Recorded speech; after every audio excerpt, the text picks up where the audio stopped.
All right, investors, I haven't done one of these in a while. Today I'm going to talk about Medical Property Trust.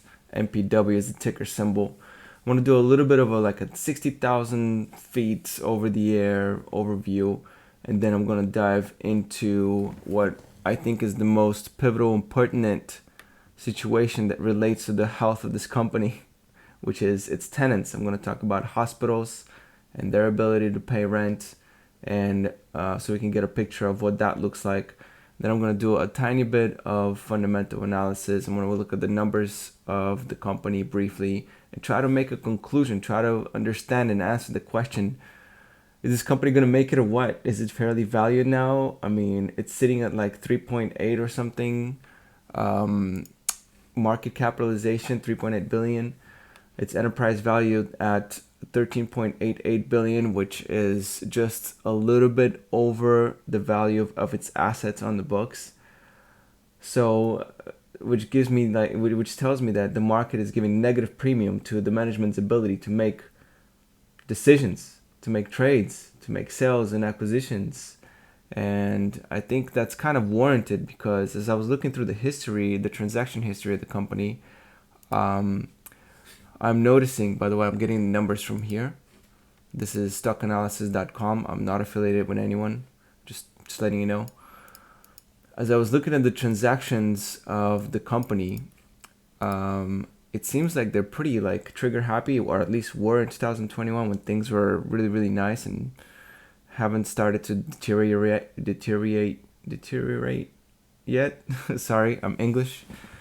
My English is excellent. Just forget about these mistalking happenings. All right. So anyways, I noticed that a lot of deals were happening, and in 2021, I believe they had a sale of their Massachusetts, assets, at least 50% of them, which allowed them to fund a bunch of other purchases. I mean, to me, it's like, selling the family car to buy a bunch of toys. So I was a little bit confused as to why all these transactions are happening, but in retrospect, it's really easy to point it out. 2020 vision is perfect. Looking in the rearview mirror, as things that have already happened.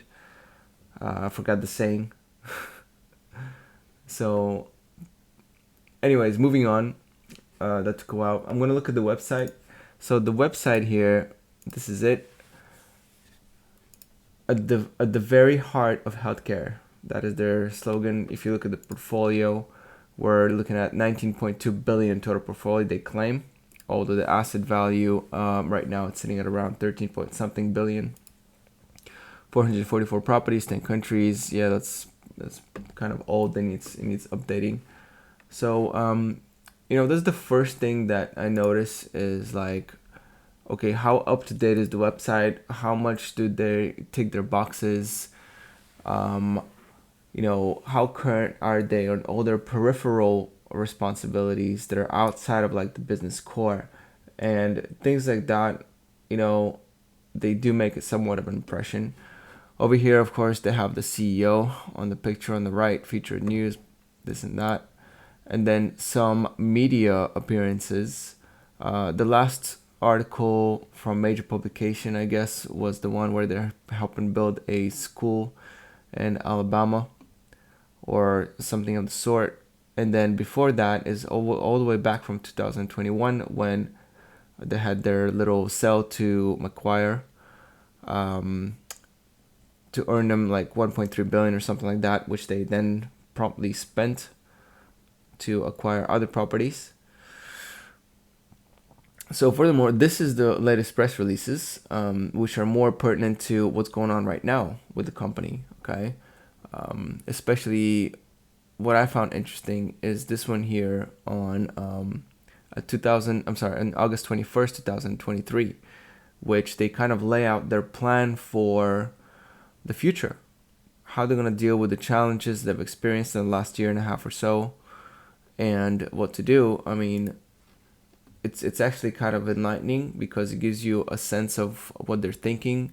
I'm thinking that they have gotten burned from their deal making, and a lot of their properties have decreased in value, and many of them, of course, I got to touch on the big two, which are, Stewart and what was it, Provident Prospect, I think Prospect, which comprise over a third of the revenue that they're receiving in rent, right? There's two biggest tenants, and both of them are in trouble in various ways.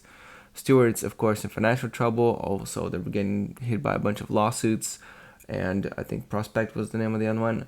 That one got hit by ransomware attacks, and also they're also having problems with payments, and so it's a little bit of a mess.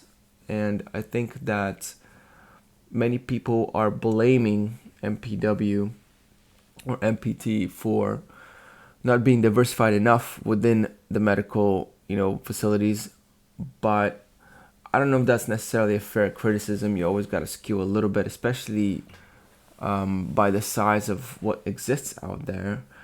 They are pretty diversified by country. So many of the properties, if we go back here under the portfolio, there's a little bit of a map actually where the assets are. And as you can see on the map on the left, most of them are spread out pretty fairly throughout the United States. Many of them are concentrated in the UK and then Central Europe. I believe they finished the sales of all their assets in Australia, so that no longer exists. But they are, I think, still working on purchasing some, or at least some of the facilities are coming online in Spain at the end of this year.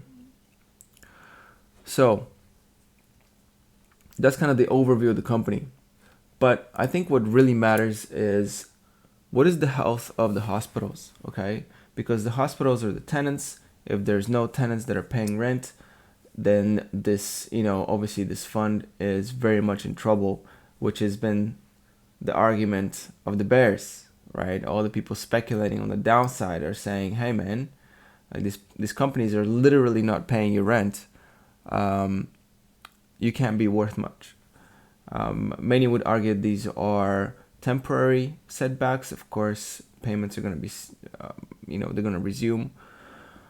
However, some are not sold. The problem in the medical sector apparently persists, and that's kind of the main thing that I want to see. I've been reading some articles to try to get a fair idea of what the situation is with the hospitals and their financial strength and their ability to pay. And I'm going to start going through some articles. First of all, just what Google says, right? Because we always got to listen to Google. Google knows everything. So Google says that 2023 is going to bring challenges to the hospitals. Things like lower patient volumes, higher expenses, due to inflation, rising costs of drug supplies and labor due to inflation, or vice versa. You can, catch 22 here. Which came first? It's all the same phenomenon. Sicker patients, so acuity. So that was a big one that I didn't expect. Longer hospital stays, those two are related. And government reimbursement rates that don't cover the cost of caring for patients. So that's a big one. Many of the articles that I was reading cited that. They said the government reimbursements for the hospitals are not as high or diminished, or all the programs are no longer existed that supported their high margins during the year of 2021. But, that's come to an end. Many hospitals, especially a little bit outside of the more major regions, are citing, Medicare issues and the rules governing that. So hospitals in general are obviously, there are many rules in the hospital world, and they'll have to be abided for. And from what I see, I get the sense of kind of like lack of the ability to manage through that red tape properly. So I see a lot of like sluggish movements in that department. I had a hospital visit, myself. I spent, 3 days in a hospital or so I was able to watch firsthand some of the problems that exist in the hospital. So a lot of the cost, I think, is a little bit way out of hand, actually. First of all, I have some friends that are nurses, and they're telling me that their shifts are 12 hours. Now, I'm no nurse, I'm no expert on how things work in a hospital, but I don't understand why that is. Why can't we have like 3 8-hour shifts so nurses get actual rest? You know, some of them like it. Some of them say, okay, yeah, we work 2 3 days a week, and then we get the rest of the week off. So I go travel to Haiti or whatever. But I just think that causes to one of the factors that is cited for the problems of the hospital, which is like burning out, right? The staffs are burnt out. Well, of course, if you're working 12-hour days, especially sometimes in a row, that's going to be normal. And many of them do overtime, so now they're spending their entire life in the hospitals. But so that's just one of the issues there. But the other things that are noticed is like there's a lot of waste, not just on human capital, but just time management. I noticed firsthand that I was there for a while, and people were literally changing the plastic bags from the garbage cans in the room um, every hour. Every hour, man. I didn't even throw anything away. And they're changing the plastic. Like, what are they putting in the old plastic? Do they think it's just me breathing the air in the plastic bag gets contaminated by the air that I'm breathing, and then they have to change it every hour? So they're literally paying someone to change plastic bag on the hour, on the dot. Just comes in, boom, boom, boom, bangs. First of all, they wake me up, right? I wasn't alone, so they wake us up. And then so that definitely decreases my rest ratio. If I was going to be resting, that's definitely not happening. Somebody's knocking on the door every hour, and they take this plastic bag, they put the new one on. Now, what is going on with this plastic bag? I mean, that's so much waste. It's not just my example though. You take that example and you multiply it, right? So that's extra like 10 plastic bags a day per room, right? And what if that's standard practice in the hospital? Like, I understand some things need to be thrown away right away, but that's like in operation rooms, not just like not in recovery rooms. And how about you leave the plastic bag there if it's not being used? Like, if you clearly see nothing in the garbage can, just leave it there. Why do you gotta like change it? I don't understand. It causes noise, disruption. Now there's an extra person being paid to do that. I mean, just think about the waste. And that's just a small example, right? There are many ways that I think that hospitals can increase efficiencies, but that's just besides the point. My point is that the management. I just don't think the management is there. And not only that, but I saw a lot of things that are citing revenue cycle. Okay, so I'm just gonna go through some articles because I'm just blabbering on trying to explain my personal experience out here. But these articles, so first of all, there's Fitch that wrote kind of a review on the medical sector out there, and it does not expect a rapid financial recovery for most providers, it says. There was interesting figures that were cited, I think, over here, that Kaufman reported a positive median industry-wide operating margin, okay, of 0.3%. 0.3%. That's coming in from negative, I think. But that's really low margin. And that's operating margin. And if you know anything about margins, that is not the same thing as profit margin. Far from it. Profit margin is usually, if not always, lower than that. So hospitals in the negative, they're going to be in the negative. They're going to keep losing money. And things are turning around very, very, very slowly. So it looks like, the tenants may be having a hard time paying rent for quite some time. So, there have been some investment back into the sector to help these hospitals out. But I think that this turnaround is pretty sluggish. So other articles, this one kind of has an overview of some of the problems with the hospitals. Multiple intersecting challenges. That's just in the title. All right, this one's in January 2023, and now it's even worse, arguably. They're talking about things like rising acuity levels. So here's one of them. reimbursement gaps and inflation. So reimbursement gaps, like that's significant. Commercial and government. There was a thing about the insurance companies, right? So there's a huge problem just with the medical system in general. Like the more I read about it, the more I figure out how messed up it is. But just imagine this is how it works, and I experienced this myself, right? So the patient comes in, patient goes out, and then later comes a bill. I don't know, like a month later. I don't know why it takes them so long to get a bill out a month later. And then it's not even itemized. Like you gotta go and call and get an itemized list of what exactly you're paying for. And they struggle to itemize it. They don't even know like what they're actually billing you for.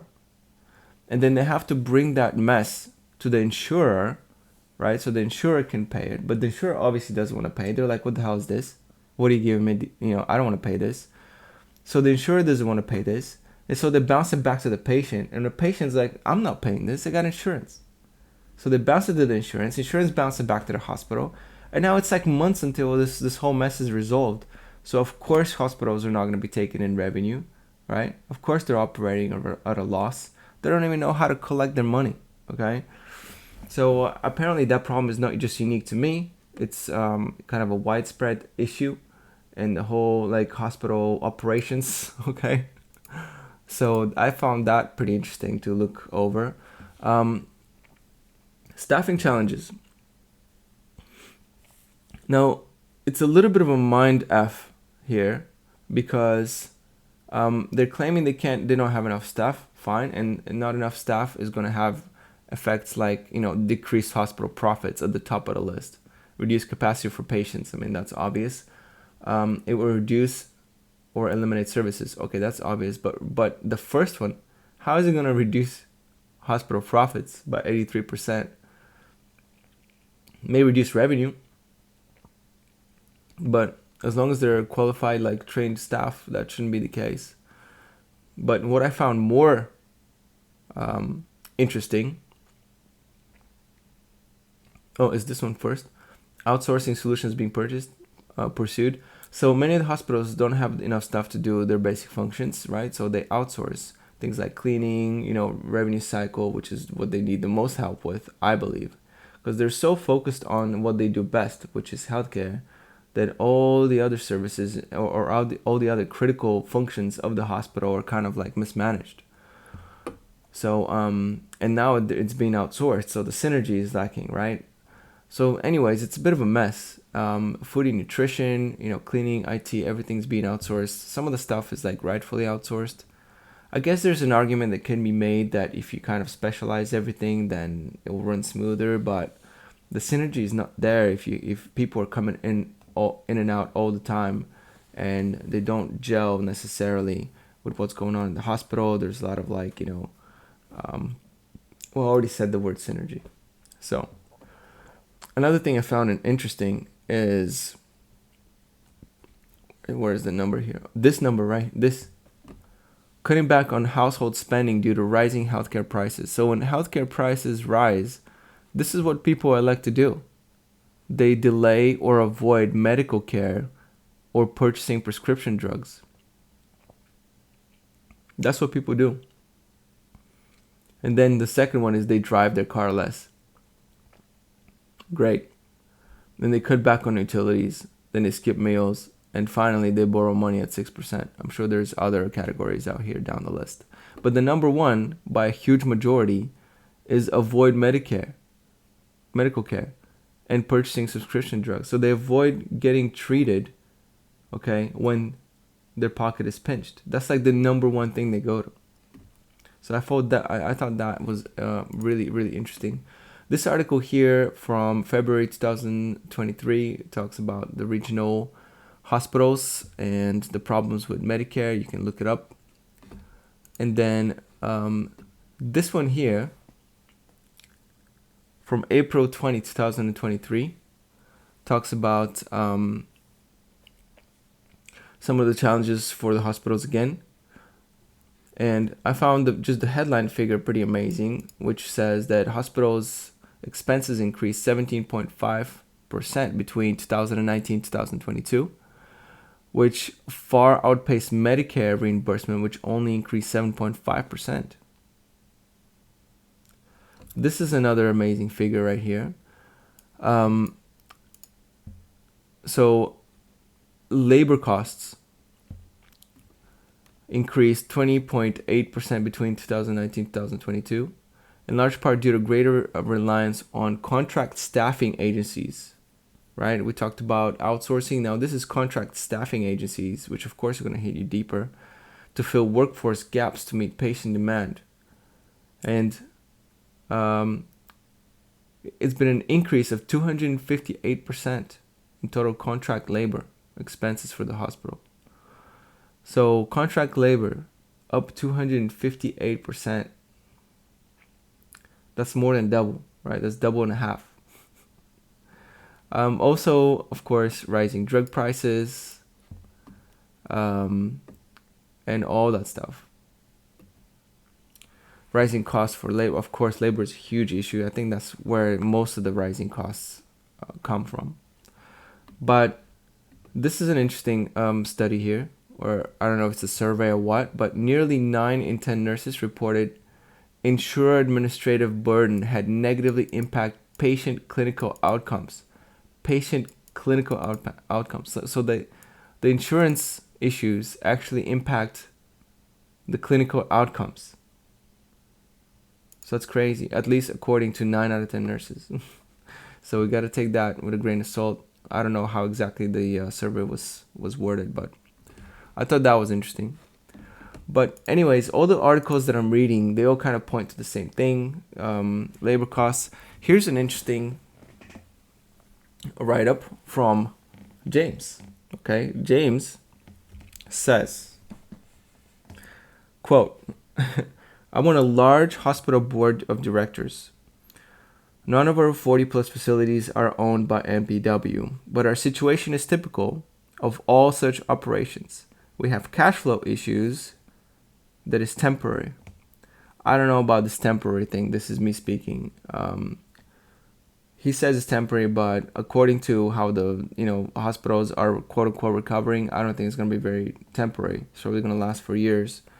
But the transition away from the COVID funding, continuing the quote here, changes to Medicaid and Medicare reimbursements, the paying back of Medicaid advances, which the general public is not aware of, the transition away from agency staffing, with nurses commanding $100+ per hour, the overall inflation everyone is facing, and the host of other issues that will eventually right themselves are causing lots of headaches in the healthcare industry. Again, he's presuming that these issues will right themselves. If MPW is smart, then they will simply work out payment schedules for the struggling facilities, help them weather the storm, and eventually things will return to normal. Which actually is what MPW has been trying to do with some of their largest tenants. But according to James, anyways, who's on this board, apparently, hospitals all across the nation are dealing with similar issues. So he claims that things will be temporary. I don't know what temporary means. 6 months, 5 years. We don't really know, but it's good to hear from James. Many of these companies are ran by physicians themselves. Actually, they kind of group up together. They like to clam together into companies and eventually, expand. They bring more physicians into the company, etc. So I just find it interesting that that's a very, very common kind of outgrowth of the whole industry, how things are done. All right, finally, not to make this video too long, but a brief look at the 10Q, which is quarterly report. Most notable things, I'm just going to highlight a few things about the health of the company here, just in case you haven't seen these figures before. Most of you probably have. Is look at this inline rent, right? Straight line rent. From 58 million to negative 39 million for the last for 3 months ending. Month over for 3 months over 3 months. For 6 months ending, 119 million to 17 million. So it's a huge drop off. So a lot of payments are not coming in. Okay, a lot of payments are not coming in. There's one more interesting thing that I want to note here about the quarterly report. And we're going to talk about total equity. So assets over liabilities is $8 billion. And as we discussed, medical properties market cap is $3.8 billion at the moment. So, we can afford a lot about book value here for the company. Another interesting fact, like I mentioned earlier in the video, enterprise value is $13.88 billion at the moment. And, total assets are claimed to be at $19.2 billion at the moment. Used to be 19.6 in December 31st, 2022. And in June 30th, 6 months later, assets dropped by, 450 million. Now, the general strategy here has been, sell a bunch of assets, right the ship when it comes to debt, pay the dividend, lower the dividend. So there's a renewed commitment through action of the management of this company, not the hospitals. We're talking about the MPW now, or MPT, to right the ship and make sure that they provide a more conservative approach. One thing I guess I want to go into real quick is the cash position, which has increased, and which with so much cash, they're actually going to be able to pay the dividends for quite some time. And I don't see them actually, I'm going to my conclusive statements, by the way, and I don't actually see them buying too many new properties. I think they're going to be focusing more on sustainability now. So I think they've kind of got the lessons. They've got religion, right?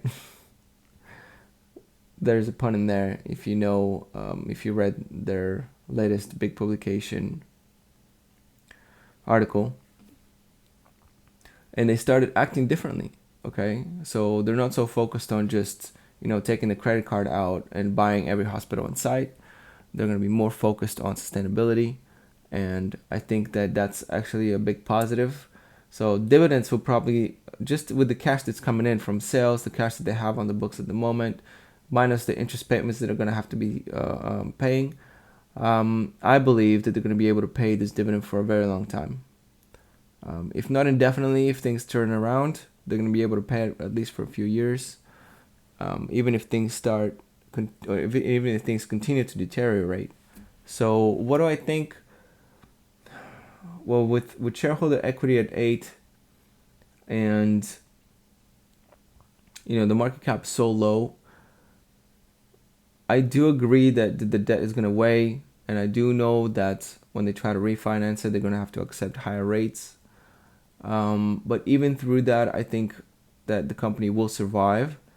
And in my opinion, the market cap of the company could perhaps even half from here, but it will eventually restore growth. I know that there are technological advances like, remote hospital type of deals that are going to harm hospitals in the long term and whatnot, but I do believe that hospitals are here to stay, obviously, and I think it's a matter of time until hospitals become more efficient. And I do think that some of the problems with insurers and Medicare and all that stuff has come to light as a result of this last year or two. And now that it's in the light, issues will not be postponed indefinitely like they have been before, because things were operationally okay. Now that things are not operationally okay, I think that they can't be kicked to the curb anymore. So I think they will be addressed. They will be addressed. I think the for-profit hospitals will return to profitability at some point. I don't know how long that will take, but I do think that Medical Properties Trust will be able to outlast and profit, albeit very slowly, from that return to profitability. All right, this video is already too long. To conclude, I have sold puts and at 650. So the price of the fund of the REIT is at 636 at the moment. So I will be collecting at the end of the month, if this price stays under 650, I will be collecting about $65,000 worth of shares. So 6,500 shares or so. So I do have skin in the game. Let me know what you think about this company, this REIT. Is it going to survive? Is it going to die? Is it a steal? Is book value of like 0.4 good?